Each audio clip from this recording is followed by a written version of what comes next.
চলো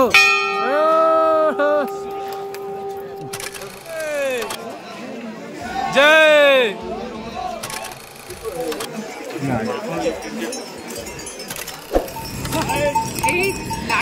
হ্যালো বন্ধুরা, কেমন আছো সবাই? আশা করি তোমরা সবাই খুব ভালো আছো, আর আমরাও খুব ভালো আছি। রিমঝিম এই নতুন একটি ব্লগে তোমাদের অনেক অনেক স্বাগত। এই যে সামনে দেখতে পাচ্ছ বাসটি, এই হলো কিন্তু আমাদের কেদারনাথ পৌঁছবার প্রথম সহায়ক। তো কেদারনাথ যাওয়ার জন্য হরিদ্বার থেকে তোমাদের প্রথমেই বাস নিতে হবে। আজকে চলে এসেছি তোমাদের জন্য কেদারনাথের সমস্ত ট্যুর গাইড, মানে শুরু থেকে শেষ পর্যন্ত কিভাবে শুরু করবে, কোথায় কোথায় কী কী বুকিং করতে হবে, আর সমস্তটা নিয়ে কিন্তু আজকে তোমাদের সঙ্গে চলে এসেছি। তো সত্যি বলতে বন্ধুরা, যে কেদারনাথ তোমরা যদি যেতে চাও তাহলে কিন্তু একদিনের প্ল্যানে কখনোই সম্ভব না। হ্যাঁ, যে হুট করে একটা প্ল্যান করলাম, কোথাও একটা চলে গেলাম, সেরকম কিন্তু কেদারনাথ প্ল্যান করলে চলবে না। 2-3 মাস আগে থেকে তোমাদের প্ল্যানিং করতে হবে, যাতে তোমরা খুব সুস্থভাবে সুন্দরভাবে কেদারনাথ ট্যুরটাকে প্ল্যান করতে পারো, বা খুব সুন্দরভাবে ফ্যামিলি বা বন্ধুদের নিয়ে ঘুরে আসতে পারো। তো প্রথমেই তোমাদের বলে দিই যে সমস্ত বুকিং কিন্তু বাড়ি থেকে করে যাওয়া সব থেকে ভালো। আমরাও তাই গিয়েছিলাম। তোমরা প্রথমেই দেখতে পারলে আমরা বাসে করে কেদারনাথের জন্য রওনা দিয়েছি। ঠিক 3-4 ঘন্টা পরে, একটু সকাল হলে কিন্তু ওই 8:30-8টা নাগাদ একটা হোটেলে বা ধাবায় বাসটা দাঁড়িয়ে যাবে তোমাদের সকালে ব্রেকফাস্টের জন্য। আর মনে রেখো, সকালবেলায় কিন্তু এই ব্রেকফাস্ট করলে সারাদিন কাটবে না, কারণ এই বাসের জার্নিটা হলো 8-9 ঘন্টার জার্নি। এইরকম একটা সুন্দর জায়গায় তোমাদেরকে বাস দাঁড় করিয়ে সকালের ব্রেকফাস্টটা করিয়ে নেবে। তো যেটা বলছিলাম, যে 8-9 ঘন্টার জার্নি সকালের এক ব্রেকফাস্টের উপরে কিন্তু ভরসা করে চলে যায় না। তো সেই জন্য নিজেদের সঙ্গে একটু শুকনো খাবার রাখবে, যেটা বাসে তোমরা খিদে পেলে করে খেতে পারো। তো এবার আসছি কী কী ইম্পর্টেন্ট বুকিং তোমরা বাড়ি থেকে অবশ্যই করে যাবে। প্রথমত রেজিস্ট্রেশন। এই যে দেখতে পাচ্ছ সামনে, এই হলো সোনপ্রয়াগের রেজিস্ট্রেশন চেকিং সেন্টার অথবা সোনপ্রয়াগের রেজিস্ট্রেশন সেন্টার। তোমরা যদি বাড়ি থেকে রেজিস্ট্রেশন না করে যাও তাহলে এখান থেকে কিন্তু তোমাদের রেজিস্ট্রেশনটা করতে হবে। তাছাড়া হরিদ্বারেও রেজিস্ট্রেশন হয়ে থাকে। তো আমি বলবো প্রথমেই তোমরা বাড়ি থেকে কিন্তু রেজিস্ট্রেশনটা করে যাবে। তো এই গেল কেদারনাথ যাওয়ার জন্য সবথেকে ইম্পর্টেন্ট ব্যাপার, সেটা হলো রেজিস্ট্রেশন। রেজিস্ট্রেশন ছাড়া কিন্তু তোমরা কেদারনাথে ঢুকতেও পারবে না, পুজোও দিতে পারবে না। তারপর রয়েছে বাস বুকিং, বা যদি তোমরা হেলিকপ্টারে যেতে চাও তাহলে হেলিকপ্টার বুকিং। আর হেলিকপ্টার কিন্তু 3 জায়গা থেকে তোমরা পাবে। প্রথমত ফাটা, সোনপ্রয়াগ আর গুপ্তকাশী। এই 3টা জায়গা থেকে তোমরা হেলিকপ্টার যেতে পারবে, আর ঠিক কেদারনাথ থেকে এখানেই তোমাদের হেলিকপ্টার ছেড়ে দেবে। তৃতীয়ত রুম বুকিং। রুম বুকিংটা কিন্তু খুবই ইম্পর্টেন্ট, কারণ কেদারনাথে গিয়ে রুম পছন্দ মতো তো পাওয়াই যায় না। আর সত্যি কথা বলতে, আগে থেকে বুকিং না থাকলে রুম পাওয়াই যায় না বলতে পারো। তাই এই 3টা ব্যাপার সবসময় সবার আগে মাথায় রাখবে। আর যদি থাকতে চাও টেন্টে, তাহলে কিন্তু টেন্টের বুকিংও তোমাদের আগেই করে আসতে হবে। আমাদের বাস ছেড়ে দিয়েছিল সীতাপুরে। সীতাপুর থেকে সোনপ্রয়াগ ওই 1/2 কিলোমিটার মতো। বেশিরভাগ লোকে হেঁটেই আসে, তবে অনেক সময় শেয়ার গাড়িও পাওয়া যায়। তো সেই সমস্তটা তোমরা কিন্তু দেখে নিয়ে ব্যবস্থা করবে, অথবা তোমরা হেঁটেও আসতে পারো। এই হচ্ছে সোনপ্রয়াগ। সোনপ্রয়াগ থেকে এখন আমরা যাব কেদারনাথের উদ্দেশ্যে।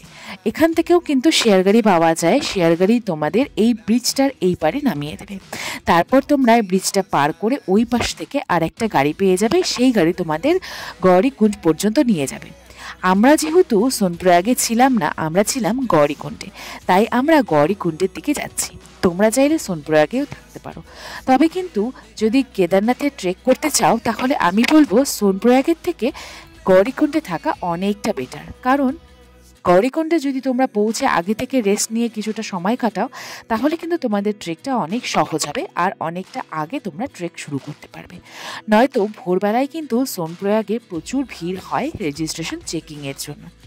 এই হলো আমাদের গাড়ির রাস্তা। এখান দিয়ে আমরা যাচ্ছি গৌরীকুণ্ড। তো যেটা বলছিলাম, যে রেজিস্ট্রেশন কিন্তু তোমরা করতে পারবে উত্তরাখণ্ড ট্যুরিস্ট কেয়ার থেকে। অনলাইনে তোমরা উত্তরাখণ্ড ট্যুরিস্ট কেয়ার অ্যাপটা নামিয়ে নেবে, তাহলেই তোমরা রেজিস্ট্রেশন করতে পারবে। রেজিস্ট্রেশন সংক্রান্ত সমস্ত ভিডিও কিন্তু কীভাবে করবে, কোন অ্যাপ থেকে করবে, সমস্তটা আমার চ্যানেলে দেওয়া রয়েছে। তাছাড়াও আমি ডেসক্রিপশন বক্সে লিঙ্ক দিয়ে দেবো, তোমরা কিন্তু চাইলে চেক করে নিতে পারো। দেখো, আমরা কেদারনাথ ফুড ট্রেকের সামনে পৌঁছে গেছি। আমাদের কেদারনাথ মন্দির কিন্তু 6 মাস বন্ধ 6 মাস খোলা থাকে, তাই জন্য এই 6 মাস যখন খোলা থাকে তখন কিন্তু প্রচুর ভিড় হয়। তোমাদের সঙ্গে গল্প করতে করতেই পৌঁছে গেলাম আমরা গৌরীকুণ্ড।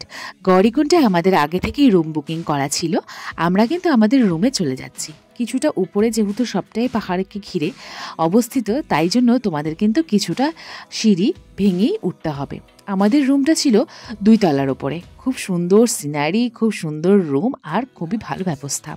তবে হ্যাঁ, খাবার দাবারের একটু কষ্ট হয়, ওই আমাদের বাঙালিদের খাবার তেমন একটা পাওয়া যায় না। তাছাড়া রুটি তরকারি সমস্তটাই পাওয়া যায়, ওই দাম একটু বেশি নেয়, যেহেতু পাহাড়ের ওপরে সব কিছুরই দাম খানিকটা বেশি। সমস্তটাই তোমরা যদি নিজেদের বাড়ি থেকে নিয়ে যেতে চেষ্টা করো তাহলে কিন্তু লাগেজটা অনেকটা ভারী হয়ে যাবে, তাই কিছুটা হলেও নিয়ে যাবে আর কিছুটা ওখান থেকে কিনে খাবার চেষ্টা করবে। এখন পর্যন্ত কিন্তু আমাদের ওই খরচের মধ্যে পড়েছে হরিদ্বার থেকে আমাদের বাসে করে আসতে যা খরচ হয় সেটাই, খুবই সামান্য এদিক ওদিক কিছু খরচা হয়েছে খাবার দাবারের পিছনে। হরিদ্বার থেকে আমরা বাস নিয়েছিলাম অনলাইনে 1000 টাকা করে, আর যদি তোমরা অফলাইনে নিতে চাও তাহলে কিন্তু তোমরা ওই 600 টাকার মধ্যে পেয়ে যাবে। তবে হ্যাঁ, অফলাইনে পেতে গেলে বাস কিন্তু তোমাদের পছন্দ মতো সিট পাবে না। যখন তোমরা অনলাইনে বুকিং করবে বাস, তোমাদের কিন্তু পছন্দ মতো সিটও অনলাইনে দেখিয়ে দেবে। গৌরীকুণ্ডে আসবো আর গৌরীকুণ্ডে স্নান করবো না, এটা তো হতে পারে না। তো চলো তোমাদের দেখাই গৌরীকুণ্ড। এই গৌরীকুণ্ডে স্নান করেই কিন্তু কেদার যাত্রা শুরু করার নিয়ম রয়েছে। অনেকেই করে, আবার অনেকে করেও না।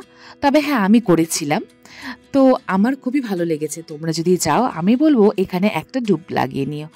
একটা অদ্ভুত জল, মানে কি বলবো, পাশে ঠিক দেখতে পাচ্ছ, পাশে কিন্তু রয়েছে মন্দাকিনী নদী। মন্দাকিনী নদীর একদম বরফ গলা ঠান্ডা জলের পাশেই রয়েছে এরকম গৌরীকুণ্ডের গরম ধোয়া ওঠা জল। এখানে কিন্তু ছেলে মেয়ে দুজনেই স্নান করতে পারবে। ওই যে দেখছো সবুজ কাপড়টা, ওই পারে মেয়েরা স্নান করে থাকে আর এই পাশে ছেলেরা, দেখতেই পারছো। তবে হ্যাঁ, একটু রাতের দিকে আসলে ওই আর কি ভিড়টা কম থাকে, সেটাই আমি সুবিধাটা নিয়েছিলাম। এবার আসছি আমাদের রুমের দিকে। গৌরীকুণ্ডের রুমগুলো কিন্তু বেশ ভালো। প্রথমেই দেখো এরকম টুকিটাকি জিনিস রাখার জন্য দেওয়া রয়েছে একটা টেবিল, রয়েছে ডাবল বেডেড একটা বিছানা, রয়েছে 2টো ব্ল্যাঙ্কেট, তোমাদের জামা কাপড় যেগুলো তোমরা ইউজ করছো সেগুলো হ্যাঙ্গিংয়ের জন্য একটা হ্যাঙ্গার দেওয়া রয়েছে, আর রয়েছে খুব সুন্দর পরিষ্কার একটা ছোট্ট ওয়াশরুম। তোমরা যদি চাও তোমরা কিন্তু গৌরীকুণ্ডের যে জল রয়েছে গরম জল, সেটা ওরা বাস্কেটে করে তোমাদের এনে দেবে, তোমরা বাথরুমেও সেটা ইউজ করতে পারো গৌরীকুণ্ডের গরম জলটা। এই হলো গৌরীকুণ্ডের রুম, বেশ ভালো, ছোটোর মধ্যে একটা রাত্রে থাকার জন্য বেশ ভালো। যেহেতু অনেক ভোর থেকে আমাদের ট্রেকিংটা শুরু করতে হবে, ওই 3:30 4টা নাগাদ, তাই জন্য কিন্তু আগের দিন রাতেই কিন্তু সমস্ত জিনিসপত্র তোমরা গুছিয়ে রাখবে। ওই ব্যাগ, যা যা তোমাদের ইম্পর্টেন্ট জিনিস নেওয়ার দরকার সেগুলো সমস্তটা একটা ব্যাগে ভরে রাখবে। কি জামা কাপড় পরে যাচ্ছ সমস্ত চোখের সামনে রাখবে, হাতের সামনে রাখবে। আর এছাড়াও কিন্তু তোমাদের যদি কোনো এক্সট্রা লাগেজ থাকে, তার জন্য কিন্তু এখানে গৌরীকুণ্ডে তোমাদের যে রুম নিচ্ছ, যে হোটেল নিচ্ছ, তাদের বললে তাদের ক্লক রুমটা তোমাদের ইউজ করতে দেবে। ক্লক রুম মানে তোমাদের এক্সট্রা লাগেজ সেখানে রাখতে পারবে। প্রতি ব্যাগে কিন্তু ওরা চার্জ করে থাকে, একটা ব্যাগের 100 টাকা, যদি বড় ব্যাগ হয় তাহলে 150 টাকা 200 টাকা এরকম নিয়ে থাকে। সেটা তোমরা তাদের সঙ্গে কথা বলে নেবে, তাহলেই বুঝতে পারবে। তো তোমরা যে লাগেজটা নিয়ে কেদারনাথ যাচ্ছ সেটা কিন্তু চেষ্টা করবে যত ছোট আর যত হালকা হওয়া সম্ভব সেইভাবেই ব্যাগটা নেওয়ার চেষ্টা করবে। আমরা দেখো দুজনে 2টো ব্যাগ নিয়েছিলাম। আর সবথেকে ইম্পর্টেন্ট ব্যাপার হলো একটা ইলেকট্রিক কেটেল। তোমরা নিজেদের সঙ্গে একটা ইলেকট্রিক কেটেল অবশ্যই নেওয়ার চেষ্টা করবে, আর একটু চায়ের সরঞ্জাম, যাতে নিজেদের শরীরটাকে গরম রাখার জন্য নিজেরাই একটু চা করে খেতে পারো। এই দেখছো সামনে, এটা হলো ঘোড়াপাড়াও। এখান থেকে কিন্তু আমাদের কেদারনাথের যাত্রা শুরু। তোমরা যদি ঘোড়া করে যেতে চাও তাহলে কিন্তু এখান থেকেই ঘোড়ার টোকেন নিতে হবে। টোকেন নিয়ে তারপর এখান থেকেই ঘোড়া তোমাদের নিয়ে যাবে কেদারনাথ পর্যন্ত। আর যদি তোমরা হেঁটে যেতে চাও তাহলে কিন্তু ওই 22 কিলোমিটার রাস্তা হাঁটতে হবে। প্রচুর চড়াই উতরাই রয়েছে, তো সেইভাবেই তোমরা কিন্তু তোমাদের ট্রেকটা শুরু করবে। অনেক সময় কিন্তু রাস্তার মাঝ থেকেও অনেকে ভাবে যে আর হাঁটতে পারছি না, সেই ক্ষেত্রে তোমরা রাস্তার মাঝখান থেকেও কিন্তু ঘোড়া পেয়ে যাবে, পিঠু পেয়ে যাবে, আবার তোমরা পালকিও পেয়ে যাবে। আর এছাড়া তো হেলিকপ্টারের অপশন রয়েইছে, তবে হেলিকপ্টারের টিকিট পাওয়া অতটাও সহজ নয়, তাই অনেক আগে থেকে চেষ্টা করতে হয়। তো হেলিকপ্টারের টিকিট পাওয়াও যায় না অনেক সময়। তো তোমরা যদি পিঠুতে করে যেতে চাও, পিঠুর চার্জেস কিন্তু কেজি অনুযায়ী হয়, ওই 4 থেকে 8-9 হাজার টাকা মতো পিঠু চার্জ করে থাকে। আর যদি তোমরা পালকিতে যেতে চাও, এই যে দেখছো পালকি 4 জনে নিয়ে যায়, 4 জনে মিলে নিয়ে যায়, তো এই পালকির চার্জেসও কিন্তু ওই 8 থেকে 10 হাজার টাকার মতো পড়ে। এছাড়াও কিন্তু রয়েছে আর একটা অপশন, সেটা হলো হেলিকপ্টার। হেলিকপ্টারে যদি তোমরা যেতে চাও, তাহলে হেলিকপ্টারের ক্ষেত্রেও কিন্তু ওই আগে থেকে বুকিং করতে হবে। অনেক কপাল করে তোমরা যদি বুকিং পেয়েও যাও, তাহলে কিন্তু তোমাদের ওই 4-5 হাজার টাকার মতো একটা টিকিটের দাম পড়ে। গল্প করতে করতে দেখো আমরা কেদারনাথের সামনেই কিন্তু পৌঁছে গেছি। এই যে টেন্ট দেখছো, এটা হলো নন্দী বেস ক্যাম্প। এখান থেকে কিন্তু টেন্ট শুরু, টেন্ট বলো রুম বলো এখান থেকেই শুরু। এই নন্দী বেস ক্যাম্পে ঠিক 500 মিটার আগেই কিন্তু রয়েছে ঘোড়াপাড়াভ। সেখানে তোমরা যদি ঘোড়া করে আসো, ঘোড়াপাড়াভে ঘোড়া নামিয়ে দেবে। তারপর ঘোড়াপাড়াভ থেকে ওই 1.5 কিলোমিটার মতো তোমাদের মন্দির অবধি হেঁটেই যেতে হবে। এই রাস্তাটাও কিন্তু বেশ চড়াইয়ের রাস্তা। এই যে সামনে দেখতে পাচ্ছ ঘরগুলো, ওখানেই কিন্তু ঘোড়াপাড়াভ শেষ। বন্ধুরা, আবারও নিয়ে এসেছি তোমাদের জন্য একটা ইনফরমেটিভ ভিডিও। যদি ভিডিও ভালো লাগে, আমার সঙ্গে এরকম নতুন নতুন জায়গা ঘুরতে ভালো লাগে, তাহলে অবশ্যই আমার চ্যানেলটা একটা সাবস্ক্রাইব করে দিও, লাইক করে দিও, কমেন্ট করে দিও, আর বন্ধুদের মাঝে শেয়ার করে দিও আমার সঙ্গে এরকম প্রত্যেক দিন নতুন নতুন জায়গা ঘোরার জন্য, আর বন্ধুদের সঙ্গে নতুন নতুন জায়গা ট্যুর প্ল্যান করার জন্য। কেদার বাবার গেট, আমরা কিন্তু অলমোস্ট চলে আসছি। সামনে হেলিকপ্টারের বেস ক্যাম্প, মানে সামনে হেলিকপ্টারের হেলিপ্যাড আছে, দেখাচ্ছি পরে গিয়ে।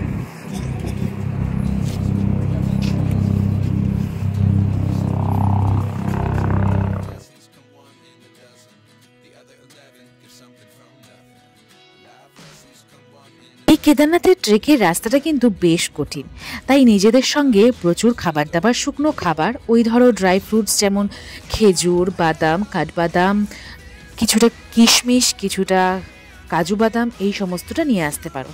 আর অনেকগুলো কিন্তু নিয়ে আসবে নিজেদের সঙ্গে গ্লুকন ডি প্যাকেট, অথবা তোমরা নিয়ে আসতে পারো ওআরএসের প্যাকেট। নিজেদের যে বোতল থাকবে সেই বোতলে ভরে ওআরএস খেতে খেতে আসতে হবে, কারণ প্রচুর ডিহাইড্রেশন হয়ে যাওয়ার ভয় রয়েছে। আমরা তো চায়ের সাথে সাথে নিজেদের সঙ্গে কিছুটা ম্যাগিও নিয়ে গিয়েছিলাম, যাতে ওই ইলেকট্রিক কেটেলের মধ্যে সেদ্ধ করে নিজেদের খাবারটা কিছুটা নিজেরাই ব্যবস্থা করে ফেলতে পারি। এছাড়াও নিজেদের সঙ্গে নিয়ে আসবে প্রচুর ওষুধ, যা যা তোমাদের দরকার, ওই গ্যাসের ওষুধ, পেটের ব্যথার ওষুধ বা পেট খারাপের ওষুধ, মাথা ব্যথার ওষুধ, এই সমস্ত জ্বরের ওষুধ, এই সমস্তটা কিন্তু নিয়ে আসবে। আর নিয়ে আসবে সঙ্গে একটা অক্সিজেন অথবা একটা ইনহেলার। তো কারণ এই ট্রেক করতে করতে কিন্তু অনেক সময় উচ্চতার কারণে অনেকেরই শ্বাসকষ্ট হয়ে থাকে, তো সেই ক্ষেত্রে ইমার্জেন্সির জন্য তোমাদের নিজেদের সঙ্গে একটা ব্যবস্থা নিয়ে আসবে। তাছাড়াও কিন্তু রাস্তায় প্রচুর মেডিকেল ক্যাম্পও রয়েছে, সেখানেও তোমরা যোগাযোগ করতে পারবে যদি কোনো অসুবিধা হয়। তাছাড়া রাস্তার মাঝে মাঝেই ওয়াশরুমের ব্যবস্থাও রয়েছে, কোনো অসুবিধা হবে না। লেডিস যারা রয়েছে ট্রেক করছে, তাদেরও কিন্তু কোনো অসুবিধা হওয়ার কথা নয়। এছাড়াও ফলের দোকান রয়েছে, বিভিন্ন রকমের খাবার দাবারের দোকান রয়েছে, আর তোমাদের সঙ্গে যদি খাবার দাবার তেমন একটা নাও থাকে, তোমরা কিন্তু কিনেও খেতে পারবে। তো গল্প করতে করতে দেখো একদম মন্দিরের সামনেই চলে এসেছি। আমরা যখন পৌঁছেছিলাম তখন ওই 11টা সাড়ে 11টা বাজে, আর মন্দিরের সামনে দেখো কতটা লাইন। আমরা কিন্তু আজকেই ফ্রেশ হয়ে লাইনেও দাঁড়িয়ে পড়েছি। আমরা পুজোর লাইনে দাঁড়িয়েছিলাম তখন ওই 1-1:30 মতো বাজে। তারপর কিন্তু ওই 3টে সাড়ে 3টের মধ্যেই কিন্তু আমাদের পুজোটাও কমপ্লিট হয়ে গিয়েছিল। মন্দিরের গেট 3টের সময় বন্ধ হয়ে যায়, ঠিক সকাল 6টা-7টা নাগাদ খোলে মন্দিরের গেট। তারপর আবার 3টে বন্ধ হয়ে তারপর আবার সন্ধে আরতি হয়। সন্ধে আরতির পর যারা দর্শনার্থীরা রয়েছে তারা আবার পুজো দিতে পারে। তোমাদের যদি রেজিস্ট্রেশন আগে থেকেই করা থাকে, তাহলে কিন্তু রেজিস্ট্রেশনের টোকেনটাও এখানে লাইনে নিয়ে দাঁড়াতে হবে, কারণ লাইনে দাঁড়ানোর পরও রেজিস্ট্রেশনের টোকেনটা চেকিং করা হয়। তাছাড়াও কিন্তু এখানে ভিআইপি লাইন রয়েছে, 500 টাকা 1000 টাকা করে নিয়ে কিন্তু মন্দিরে ঢোকানোর ব্যবস্থাও রয়েছে। তবে হ্যাঁ, তোমরা জেনারেল লাইনে দাঁড়িয়েও কিছুক্ষণ দাঁড়িয়েও কিন্তু পুজো দিতে পারো। পুজোর জন্য যা যা দরকার তোমরা কিন্তু মন্দিরের আশেপাশেই প্রচুর দোকান রয়েছে, সেখানেই প্রসাদ পেয়ে যাবে। তোমাদের বাড়ির যারা প্রিয়জনরা রয়েছে, আত্মীয় স্বজনরা রয়েছে, বন্ধু বান্ধব রয়েছে, তাদের জন্য যদি কেদারনাথ থেকে কিছু নিতে চাও তাহলেও কিন্তু নিতে পারো, কারণ আশেপাশে প্রচুর সুন্দর সুন্দর জিনিস, শোপিস, ব্রেসলেট, মালা সমস্ত কিছুর দোকান রয়েছে। তাছাড়া মন্দিরের চারিপাশটা ঘোরার জন্য কিছুটা সময় নিজেদের হাতে রাখবে। অনেকে তো আবার ভোরবেলায় ট্রেক করে কেদারনাথ পৌঁছে আবার বিকেলবেলা গৌরীকুণ্ডেও ফিরে যেয়ে থাকে, তবে সেই ক্ষেত্রে কিন্তু জার্নিটা অনেকটা বেশি হয়। তো আমি বলবো একটা রাত্রি এখানে থেকে একদম রাত্রি পর্যন্ত কেদার বাবাকে অনুভব করে ভোরবেলার যে চারিপাশের সৌন্দর্য সেটাকে অনুভব করে তারপরেই যেও। এত দূর এসে যদি একটা রাত না থাকো তাহলে কিন্তু ঘোরাটা ইনকমপ্লিট রয়ে যাবে, কারণ কেদারনাথে কিন্তু শুধু কেদার বাবার মন্দিরই নয়, আশেপাশে আরও সুন্দর সুন্দর মন্দির রয়েছে, যেমন পঞ্চপাণ্ডবের মন্দির রয়েছে, তারপর রয়েছে শ্রী শ্রী শঙ্করাচার্যজি মহারাজের একটা মূর্তি, তাছাড়া রয়েছে ভৈরব বাবার মন্দির, তাছাড়া পিছনে তো ভীমশিলা রয়েইছে। সেই সমস্তটা দেখতে হলে কিন্তু একটা দিন একটা রাত দরকার। তো এই দেখো আমরা কিন্তু এই সময়টা রাতের খাবারের ব্যবস্থা করছিলাম। আমরা রাতে সেদিন ম্যাগি খেয়েছিলাম, কারণ চারিপাশে খুঁজেও নিজেদের পছন্দের খাবারটা পাইনি। তো সেই জন্য ঠিক করলাম যে না, আজকে রাতটা ম্যাগি খেয়েই কেটে যাবে। এত ধোয়া ওঠা ম্যাগিও কিন্তু 2 মিনিটে ঠান্ডা হয়ে যাচ্ছে। তাহলে কেমন ঠান্ডা বুঝতেই পারছো। হ্যাঁ, তোমরা বুঝতে পারবে আমার এই ফোন স্ক্রিন দেখলে। -5 ডিগ্রি সেলসিয়াসে ছিলাম সেদিন আমরা। রাতের বেলা দুটো ব্ল্যাঙ্কেট দিয়েছে, তারপর আমরা নিজেরা আবার ভেতরে উলিকোট পরে গিয়েছিলাম, সেটা পরেও শুয়েছিলাম, তারপরেও এতটা ঠান্ডা ছিল। -5-এ কেমন ঠান্ডা হতে পারে বুঝতেই পারছো। আর এইটা ঠিক ভোরবেলার সময়, চারিপাশে কিন্তু সবাই আগুন তাপাচ্ছে। নিজেদের সঙ্গে অবশ্যই অনেকগুলো করে ঠান্ডার জিনিস আনবে, হাত মোজা, টুপি, পা মোজা, এই সমস্তটা অবশ্যই আনবে। আর ব্যাগে করে না এনে শরীরে আনার চেষ্টা করবে, যেহেতু ব্যাগে বেশি লাগেজ করলে বেশি ভারী হয়ে যাবে ব্যাগটা। আর অবশ্যই মনে রাখবে ট্রেক করার জন্য একটা ভালো স্পোর্টস শু, যেটা ভালো গ্রিপ থাকবে, কারণ রাস্তা কিন্তু প্রচুর পিচ্ছল, যেহেতু ঘোড়ারা রয়েছে, ঘোড়াদের টয়লেট আর ঘোড়াদের পটি দিয়ে কিন্তু সারা রাস্তা একদম প্রচণ্ড স্লিপারি হয়ে থাকে। তো আর বৃষ্টি হলে বা তুষারপাত হলে সেই জল তো রয়েইছে, এই জন্য নিজেদের সঙ্গে অবশ্যই ভালো একটা স্পোর্টস শু আনবে। এইটা দেখো আমরা সকালবেলা ঘুরছিলাম, এই হলো মন্দিরের পেছনের ভীমশিলা। এই চারিপাশের মন্দিরের ঘোরাফেরা নিয়েও আমার চ্যানেলে ভিডিও রয়েছে, চাইলে তোমরা সেটাও দেখে আসতে পারো। আর হ্যাঁ, কি করে রেজিস্ট্রেশন করবে অনলাইনে সেই সমস্ত পদ্ধতি কিন্তু আমি আমার চ্যানেলে দেখিয়ে দিয়েছি। তোমরা অনলাইনে কি করে রেজিস্ট্রেশনটা করতে পারবে, কি করে বাস বুকিং করবে সেটাও আমি দেখিয়ে দিয়েছি। আর কেদারনাথে কি ভালো ভালো হোটেল রয়েছে, কোথায় কোথায় তোমরা থাকতে পারবে, সমস্ত ফেসিলিটি কিন্তু আমার চ্যানেলে ভিডিও রয়েছে। সমস্ত ভিডিওর লিঙ্ক আমি ডিসক্রিপশন বক্সে দিয়ে দেব, তোমরা চাইলে একটু দেখে নিতে পারো। সেই দিনটা ছিল একটা আমার জীবনে বিশেষ একটা দিন, কারণ আমার জীবনের স্বপ্নই বলতে পারো কেদার বাবার দর্শন করে পূরণ হয়েছে। তো কেদার বাবার দর্শনে যারা যেতে চাইছো তারা কিচ্ছু চিন্তা করো না, এখনই প্ল্যান করো আর এবছরই বেরিয়ে যাও, কারণ কেদার বাবার দর্শন কিন্তু ভাগ্যেরও ব্যাপার রয়েছে। বদ্রীনাথ পাশে রয়েছে, সেই কেদার বাবার দর্শন করে তোমরা বদ্রীনাথ দর্শনও করে আসতে পারো। এই হচ্ছে মন্দিরের আশেপাশের কিছু হোটেলের ভিডিও। তোমরা এইরকম মন্দিরের আশেপাশে প্রচুর হোটেল পেয়ে যাবে। এই সমস্ত হোটেলগুলো কিন্তু আগে থেকে অনেক বুকিং থাকে, আর যেহেতু সিজন এই 6 মাসই, সেহেতু প্রচুর লোক এই সময় কেদারনাথে দর্শনে আসে। তো তোমরা যদি চাও তাহলে কিন্তু আগে থেকে বুকিং করে আসবে, আর যদি টেন্টে থাকতে চাও তাহলে টেন্টও আগে থেকে বুকিং করে আসবে। এছাড়াও রয়েছে সরকারি কিছু ব্যবস্থা, যেমন স্বর্গরোহিণী ক্যাম্প রয়েছে, নন্দী বেস ক্যাম্প রয়েছে। এগুলো কিন্তু GMBN এর সাইট থেকেই বুকিং করা যায়। তো সেগুলো কিন্তু 3-4 মাস আগে থেকে বুকিং প্রায় ফুল হয়ে যায়। তো সেই জন্য যদি প্ল্যান করো কেদারনাথ, তাহলে 3-4 মাস আগে থেকে সমস্ত বুকিং করার চেষ্টা করবে। কি করে তোমরা বুকিং করবে সেই সমস্ত ভিডিও কিন্তু আমার চ্যানেলে দেওয়া রয়েছে, আমার ডেসক্রিপশন বক্সেও লিঙ্ক দেওয়া থাকবে, তোমরা চাইলে ঘুরে আসতে পারো। একদম মন্দিরের ঠিক উল্টো পাশে এইরকম একটা ওঙের সিম্বল দেওয়া রয়েছে। এই জায়গাটাও কিন্তু বেশ সুন্দর, আর চারিপাশে সৌন্দর্য তো রয়েইছে। আর ঠিক এই মন্দিরের পাশেই রয়েছে এরকম বম ভোলের মন্দির। এখানে না একদম নিচটায় জল থাকে। যদি তুমি বম ভোলে বলো বা হর হর মহাদেব বলো, এখানে জলের থেকে একদম বাবলস বেরোয়। সেটাও কিন্তু বেশ অলৌকিক একটা দৃশ্য। প্রচুর লোকে এখানে কয়েন দিয়ে মানত করে থাকে। তোমরা চাইলে এই জায়গাটাও ঘুরে আসতে পারো।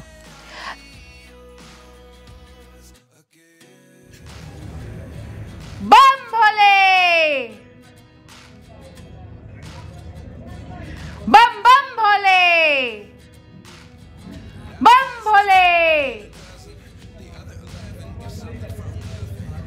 बम भोले। তো এই কেদারনাথের মন্দিরকে ঘিরে চারিপাশে প্রচুর জিনিস রয়েছে, যা যা তোমরা উপভোগ করতে পারবে।